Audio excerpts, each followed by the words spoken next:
Bienvenue à Kinshasa, Madame, Monsieur, bonjour et merci d'être avec nous dans ce grand rendez-vous de l'actualité sur la télévision nationale congolaise. C'est ce samedi qu'aura lieu les funérailles du pape François, le président de la République, accompagné de la distinguée première dame, a effectué une visite de compassion à Rome, en Italie. C'était justement pour assister aux funérailles de sa sainteté, le pape François. Regardez.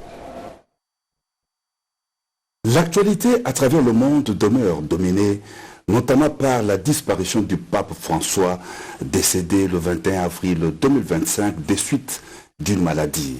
Plusieurs chefs d'État, hauts dirigeants du monde effectuent le déplacement de Rome pour participer aux funérailles du souverain pontife. Parmi eux, le président de la République démocratique du Congo, Félix Antoine Tshisekedi Tshilombo, qui est arrivé dans la capitale de l'Italie ce vendredi dans la nuit en compagnie de la distinguée première dame Denise Nyakeru Tshisekedi. Bref cérémonie d'accueil à l'aéroport international Fiumicino. Le cortège présidentiel s'est ensuite ébranlé vers le centre-ville de Rome où la communauté congolaise d'Italie attendait de communier avec le chef de l'État devant son hôtel. Le pape François entretenait d'excellentes relations avec la RDC et le président de la République Félix Antoine Tshisekedi. Le chef de l'État avait été reçu en tête-à-tête par les souverains pontifs au Vatican le 17 janvier 2020 et puis sa sainteté, le pape François, a effectué une visite à Kinshasa du 31 janvier au 2 février 2023, une visite au cours de laquelle il a exprimé son soutien à la RDC et condamné sans ambages l'agression du pays dans l'est du territoire national sous le regard complaisant de la communauté internationale.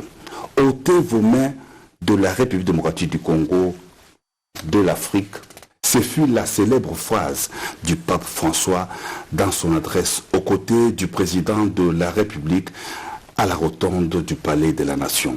Les funérailles du pape François auront lieu ce samedi 26 avril 2025 sur le parvis de la basilique Saint-Pierre à Rome. Une centaine de délégations étrangères, 60 chefs d'État sont attendus à Rome pour prendre part aux funérailles du Saint-Père, une cérémonie grandiose qui sera suivie de l'inhumation du pape François à la basilique Sainte-Marie-Majeure de Rome. Nous allons parler à présent de la 15e session ordinaire de l'Assemblée plénière du Forum des parlementaires des pays membres de la CIRGL qui s'est clôturée à Luanda. Vital Kamerier, représentant de la RDC, a parlé à ses assises de 5 jours de la situation sécuritaire qui prévaut dans la partie est de la République démocratique du Congo. Les présidents des parlements de la CIRGL se réunissent pour discuter sur les matières de la région des Grands Lacs. Animbalaka. En marge de la 15e session de l'Assemblée plénière du Forum des parlements des pays membres de la conférence internationale sur la région des Grands Lacs qui se tient à Luanda, les pays membres de la CIRGL statuant sur la situation sécuritaire et humanitaire à l'est de la République démocratique du Congo ont dans leur résolution condamné fermement les drames humanitaires que vit la population congolaise causés par les conflits armés qui ont entraîné des pertes en vies humaines et causé d'immenses souffrances ainsi que des déplacements internes massifs des Congolais et l'augmentation sensible des réfugiés.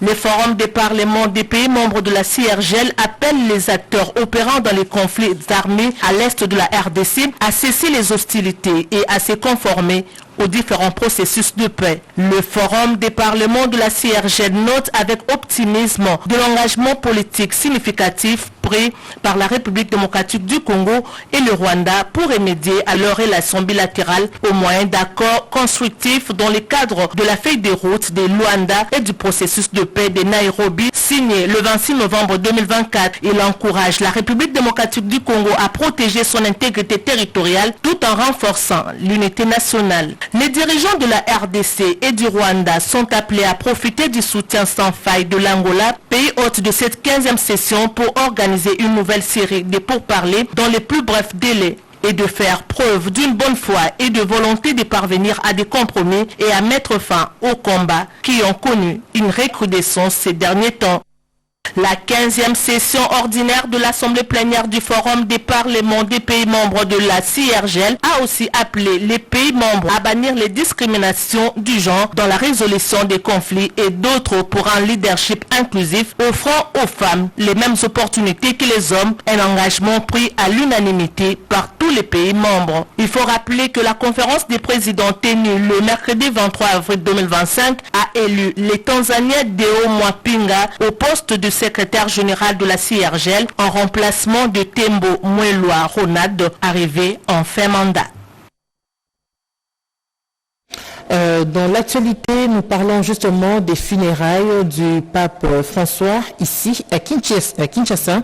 Le deuxième vice-président du Sénat, Modeste Bahati, s'est rendu à l'annonciature du Saint-Siège pour témoigner sa compassion et sa proximité. Kirena Pok pour le reportage. Il est venu exprimer toute sa compassion et sa proximité avec le Saint-Siège à la suite de la disparition du pape François. Le deuxième vice-président du Sénat, Modeste Bahati Lukwebo, garde du souverain le souvenir d'un homme proche du peuple. J'ai noté particulièrement l'attachement du pape François à notre pays, la République démocratique du Congo. C'était un homme qui était aux côtés des pauvres, aux côtés des affligés, aux côtés de ceux qui étaient victimes des injustices de ce monde. Il a toujours plaidé la cause pour une justice mondiale et une vie sereine, une vie de cohabitation, de manière à ce que l'humanité tout entière puisse vivre en harmonie. Vous avez noté particulièrement que le pape François était très attaché au dialogue interreligieux. Rappelez-vous, lorsqu'il était parti en Centrafrique, il est allé visiter même la mosquée en Centrafrique et c'était un moment pathétique en 2015.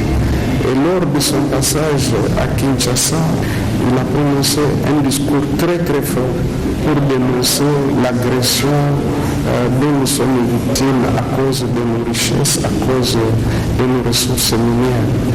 Donc pour nous, le pape nous aura marqué pour toujours. Le président Bahati a côtoyé le pape François lors de son dernier passage en République démocratique du Congo. Et la première ministre Judith Tuluka Souminoa était parmi les nombreux fidèles catholiques venus en la cathédrale Notre-Dame du Congo, ici à Kinshasa, pour une messe d'action de grâce célébrée en hommage à la vie et au ministère pontifical du pape François. Chimène Dondo nous en parle. Plus d'une centaine de prêtres vêtus de leur habit liturgique rassemblés en une procession solennelle devant la cathédrale Notre-Dame du Congo. Ils se préparent à célébrer une messe exceptionnelle.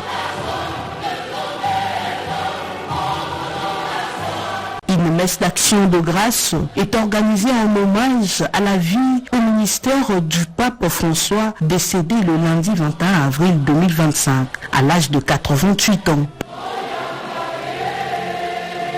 Parmi les nombreux catholiques venus rendre hommage au souverain pontife, la première ministre Judith Souminoa Tuluka, connue pour son engagement spirituel. La célébration eucharistique a été présidée par Monseigneur Mitjen Lescovar, nonce apostolique en RDC, en présence de nombreuses autorités religieuses, politiques et diplomatiques. Fervente catholique, la chef du gouvernement suit avec recueillement le rituel liturgique et protocolaire décrété par le Vatican ainsi que le funérail pontifical de ce samedi 26 avril 2025. À travers tout le pays, messes et veillées de prière se multiplient pour honorer la mémoire du défunt pape dont les derniers voyages apostoliques en Afrique avaient profondément touché le fidèle congolais. Tout Tout à fait autre chose à présent. Le ministre d'État de l'Agriculture et Sécurité alimentaire, Grégoire Muchaïl Mutombe, a procédé au lancement des cantines communautaires. On fait le point dans ce reportage de Eddy Echalakatala. Le projet cantine communautaire voulu par le président de la République Félix Antoine Tshisekedi est mis en œuvre par le Fonds social de la République démocratique du Congo avec l'accompagnement du gouvernement par l'entreprise du ministère de l'Agriculture et de la Sécurité alimentaire entre en sa deuxième phase. Ce projet de cantine communautaire a pour objectif d'installer un nouveau réseau de distribution des principaux produits alimentaires de première nécessité de très bonne qualité à prix social fixe. Le coordonnateur du Fonds social de la RDC, Philippe Ngwala Malimba, en résume l'intérêt. Le projet est une réponse aux exigences de la population congolaise et à l'engagement du président de la République en ce qui concerne l'amélioration du panier de la ménagère et du pouvoir d'achat de la population congolaise. Il cible essentiellement les populations à faible revenu. Le ministre d'État, ministre de l'Agriculture et Sécurité alimentaire, Grégoire Muchaïl Mutombe, voit dans la réalisation de ce projet une concrétisation de l'engagement du gouvernement de la République. Ce projet s'associe également aux efforts du gouvernement de soutenir les paniers de la ménagère en prenant des mesures idoines pour réduire les coûts de la vie et rendre les prix des produits de première nécessité accessibles à la population congolaise et surtout la population de la ville de Kinshasa. Le ruban symbolique a été coupé par le ministre d'État, ministre de l'Agriculture, Grégoire Mutombe Muchaïl, pour lancer officiellement ces dépôts qui cassent les prix du réseau habituel spécialisé dans la spéculation. Et puis, le ministre des Postes, Télécommunications et du Numérique, Augustin Kibassa Maliba, a représenté la République démocratique du Congo en Tunisie aux travaux du renforcement de la coopération numérique et bilatérale.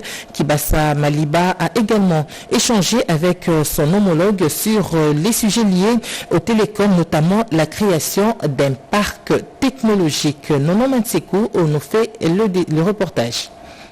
C'est une mission très chargée pour les ministres des Postes, Télécommunications et du Numérique qui séjournent depuis le 22 avril 2025 à Tunis pour le renforcement de la coopération numérique bilatérale RDC-Tunisie. Le numéro 1 des télécommunications congolaises a tout d'abord échangé avec son homologue tunisien Sofiane Emissi. Les deux personnalités ont évoqué des projets liés à la technologie de l'information et de la communication. La visite du Technoparc de Tunis et la création du parc technologique de Kinshasa ont été également évoquées lors des échanges.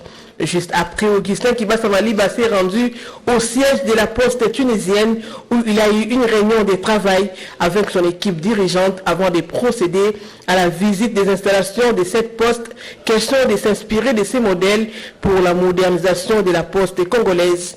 Accompagné du coordonnateur de l'Agence pour le développement du numérique Dominique Migisha et toute la délégation congolaise, le ministre de Pétentique a pris la direction du siège de l'Union tunisienne de l'industrie où s'est entretenu avec son président Samir Majoul sur des projets liés au développement d'éthique en RDC. Le ministre Kibassa Maliba a mis à profit son séjour pour présenter aux investisseurs et entrepreneurs tunisiens les opportunités stratégiques d'exploiter de nouveaux marchés dans les secteurs porteurs de croissance tels que les nouvelles technologies de l'innovation. Le Conseil scientifique national organise une journée scientifique sous le thème problématique de la gestion des eaux. Dirigée par le professeur Mpiana, cette structure est le seul organe du ministère de la Recherche scientifique et Innovation Technologie qui gère les centres et instituts de recherche. Reportage. Ce sont des assises scientifiques qui ont tout leur sens. Sous la direction du Conseil scientifique national, les experts environnementaux, géologues, géographiques, urbains, biologiques, chimiques, professeurs d'université et auditeurs et directeurs de plusieurs centres de recherche se sont focalisés sur la problématique de la gestion des eaux de pluie à Kinshasa. D'entre les jeux, le président du Conseil scientifique national a donné le mobile de ses travaux. La science et la technologie sont la base de tout développement durable. Quand il y a un problème qui se pose à la nation, je crois que pour faire une analyse profonde, il faut que les chercheurs se mettent ensemble. C'est vrai qu'il y a le changement climatique, ça touche le monde entier, mais nous devons nous adapter. Les intervenants s'y sont succédés à tour de rôle pour donner la quintessence de cette activité.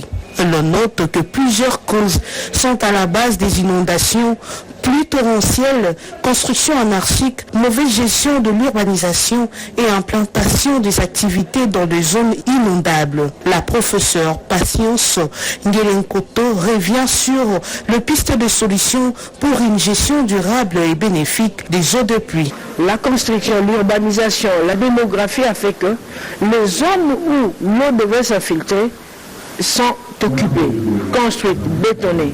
Donc on doit penser à créer des structures, par exemple des bassins de rétention, des zones qu'on appelle des échelles de nuit, qui permettent de récupérer ces eaux et à forcer leur infiltration pour ne pas augmenter le ruissellement. Au terme de rouleuses discussions scientifiques, des recommandations ont été formulées aux différentes parties concernées par les défis naturels en vue d'une solution scientifique.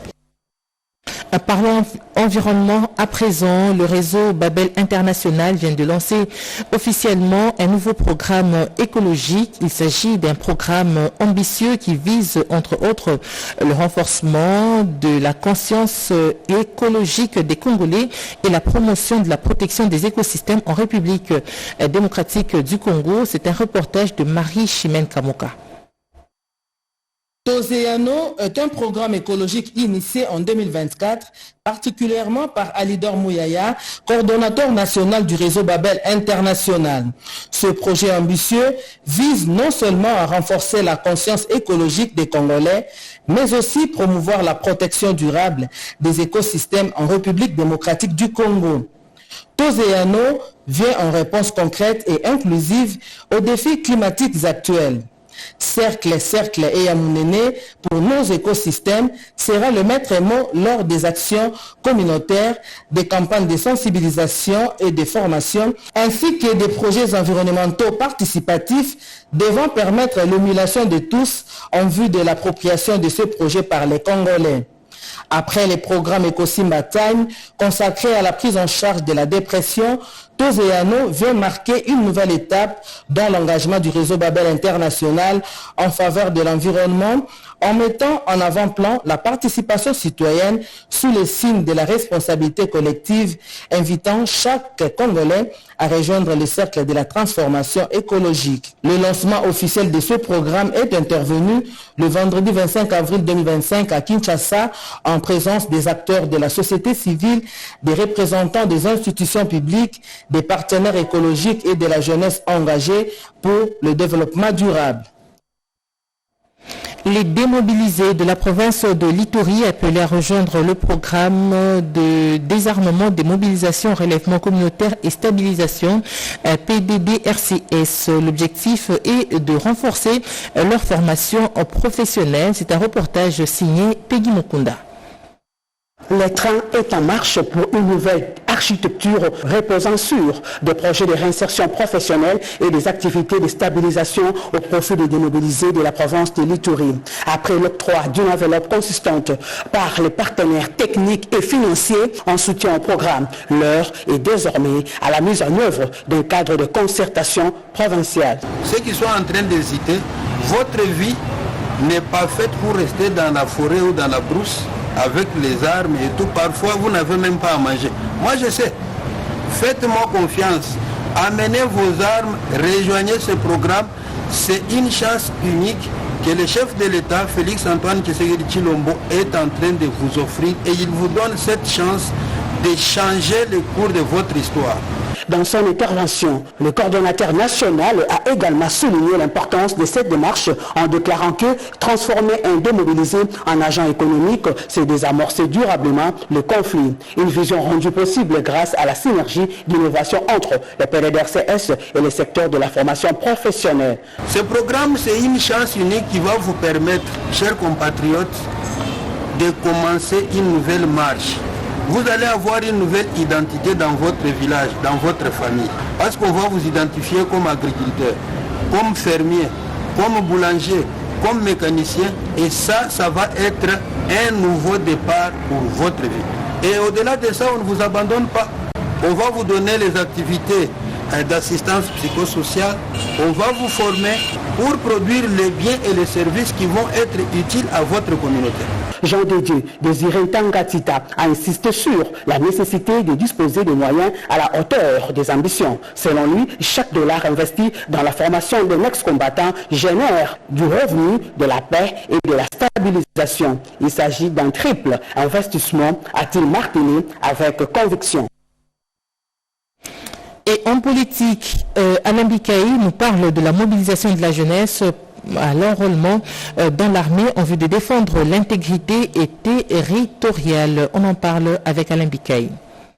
L'appel à la mobilisation du chef de l'État relayé par le secrétaire général de l'IDPS à la base de son parti produit de plus en plus les effets escomptés. C'est le cas de ces jeunes de l'IDPS qui se sont portés volontaires pour défendre la souveraineté nationale et l'intégrité territoriale du pays menacé par le Rwanda. Ces jeunes volontaires membres du parti présidentiel ont pris l'engagement de se désengager de la vie politique pour servir la patrie sous le drapeau. Alerté par leur présence devant sa résidence, le président intermédiaire de l'IDPS a ouvert les portes de sa parcelle pour échanger avec ces jeunes patriotes qui ont répondu à l'appel du commandant suprême de FARDC Félix Antoine Tshisekedi Tshilombo avant de les amener au siège du parti. Dans sa communication, le numéro 1 de l'IDPS a trouvé des mots justes pour saluer la bravoure de ces jeunes de son parti qui se sont volontairement engagés dans l'armée pour défendre la nation. Au nom de la haute autorité des référents du parti, Augustin Kabouya a encouragé ces jeunes patriotes à servir le pays avec abnégation, surtout à ne pas trahir le Congo pendant leur carrière militaire. Pour lui, la République démocratique du Congo traverse une période où elle a besoin de ses dignes filles et fils pour barrer la route à ses envahisseurs. Poursuivant, le président intermédiaire de l'IDPS est revenu sur la discipline et le respect pendant et après la formation de ces nouvelles recrues pour une carrière militaire réussie. Vous devez prêcher par l'exemple que vous êtes une nouvelle génération dans l'armée congolaise. Nous allons disposer pour vous les moyens de transport et d'autres biens pour vous permettre de rejoindre les centres de formation. À cet effet, le secrétaire général de l'IDPS a réitéré le message du chef de l'État à la mobilisation générale. Inspecter et remonter le moral des troupes en cette période de crise sécuritaire, c'est la mission qu'effectue dans le Haut-Tuélé le chef d'état-major général adjoint des FARDC en charge des opérations et renseignements militaires. Nathalie Boula pour le reportage.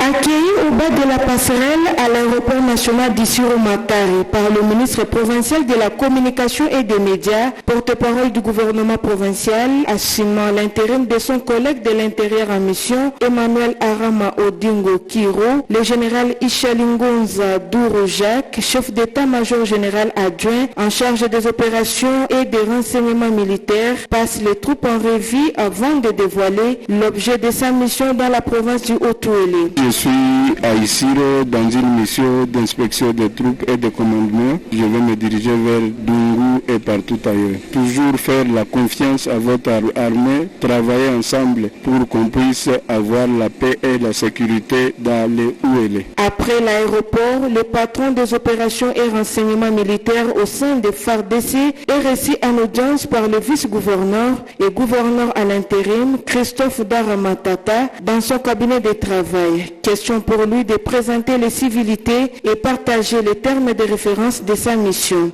Après avoir circonscrit à son hôte la situation sécuritaire de son entité, Christophe Daramatata promet au nom de son titulaire tout l'accompagnement nécessaire pour la réussite de cette mission de réarmement moral des hommes de troupes dans tous les 6 territoires. Et dans la province du Maniema, le gouverneur lance les travaux de coordination provinciale pour la protection de l'environnement. Reportage. Dans pratiquement 9 mois, la coordination provinciale de l'environnement et développement durable du Maniema sera dotée d'un bureau administratif digne de son nom. Les travaux de sa construction financés par le programme intégré Red Plus Spirit Maniema, qui met en œuvre la coopération allemande GIZ dans le RDC, sur financement des CAFI et Fonared, ont été officiellement lancés ce jeudi 24 avril 2025 par le gouverneur de province, son excellence Moussa Kadankoubi Moïse, en présence de toutes les forces vives, politiques et sociales de la province, et qui, dans son discours de circonstances, a salué à juste titre les réalisations de la coopération RDC-Allemagne dans son entité. En premier mot, c'est de remercier la coopération allemande pour les actions qu'elle est en train de mener dans notre province. La division provinciale de l'environnement aura un beau cadre de travail. Parce que c'est bien de demander un travail de qualité, mais ce cadre de travail contribue déjà à la qualité du travail. Pour Kadobo Mbona Robert, coordonnateur provincial de l'environnement et développement durable du Maniema, la construction de ce bureau administratif vient résoudre les problèmes du nomadisme dont ce service de l'État a été victime pendant plus de 35 ans. Quand nous étions locataires, on était même entassés, et les agents, et les chefs de bureau, et même les chefs de division étaient entassés en 2 ou 3 salles. C'était vraiment insuffisant et c'était déplorable. Nous remercions la GZ pour avoir financé. Nous remercions également les pays. Notez enfin que c'est la société Horizon Construction qui exécute ces travaux. Et puis, l'Institut supérieur des techniques médicales ISTEM Kindu vient de signer son entrée dans la sphère des grands établissements d'enseignement supérieur à travers le partenariat conclu avec l'Université de Sorbonne Paris-Nord en France et l'Université Rose Dieng du Sénégal. L'objectif est de renforcer les performances des sciences infirmières avec le système LMD. Reportage. Une avancée majeure dans la coopération académique internationale avec l'Institut supérieur des techniques médicales ISTEM Kindu. 3 membres du comité de gestion et enseignants de l'ISTEM Kindu, notamment les professeurs Gandou Angandou, Simon Decap et Imani Ramazani, séjournent actuellement à Dakar au Sénégal dans le cadre d'une mission scientifique stratégique de haut niveau. Cette mission s'inscrit dans la dynamique de coopération académique entre l'Université Sorbonne Paris-Nord en France et l'ISTEM Kindu de la RDC et l'Université Rose Dieng du Sénégal. Les objectifs poursuivis dans cette mission sont entre autres de signer les accords cadres de coopération entre l'Université Sorbonne Paris-Nord, l'ISTEM Kindu et l'Université Rose Dieng, accompagner l'Université Rose Dieng dans le montage d'un programme de master et de doctorat en sciences infirmières, participer au lancement et à la leçon inaugurale de la formation des directeurs de thèse en sciences infirmières conformément au système LMD, participer au symposium international sur l'universalisation de la formation infirmière organisé à l'Université Rose Dieng du Sénégal en partenariat avec l'Université Sorbonne Paris et enfin participer à la création du réseau international francophone de recherche en sciences infirmières où l'ISTEM Kindu est membre cofondateur. Les travaux de l'Assemblée générale élective de la communauté des assemblées de Dieu du Congo ont démarré depuis le mercredi dernier à Kinshasa, une occasion pour ces hommes de Dieu de laisser de se choisir des nouveaux dirigeants redépendants. Après près de 8 ans de trêve, la communauté des assemblées de Dieu au Congo, KDC, convoque son assemblée générale élective. Nous souhaitons que cela se passe de manière à ce que les objectifs soient atteints dans nos habitudes, qu'après chaque 4 ans, il y ait tenue d'une assemblée. Il y avait des différends dans la mandature passée. C'est comme ça que nous avons travaillé pendant ces 4 ans pour concilier les différentes positions, mais nous pouvons, après ce mandat, conduire une nouvelle mandature avec un nouveau comité. Chrétiens membres de cette 37e communauté de l'Église du Christ au Congo seront finalement fixés sur leurs nouveaux dirigeants en ayant 3 jours. Nous sommes une église, une église pentecôtiste. Le Seigneur, à travers son esprit, nous donne des dirigeants qui nous conduiront pendant les 4 prochaines années. Le représentant légal, premier suppléant, le représentant légal, deuxième suppléant, secrétaire général, l'administrateur financier, trésorier général, l'intendant général. Avec plus de 4000 églises et près de 74 000 fidèles disséminés à travers la RDC, la KDC s'est dit touchée par l'agression rwandaise, empêchant ainsi ses représentants du Nord et Sud Kivu de prendre part à ces assises. La plupart de nos pasteurs de ces coins-là ne sont pas avec nous. Nous souhaiterions que cela ne soit pas ainsi. Nous prions la KDC et avec les autorités du pays pour récupérer tout ce que nous avons perdu. 60 ans d'émission à RDC, les assises de cette Assemblée générale élective de 2025 augurent un nouvel ère au sein de la communauté.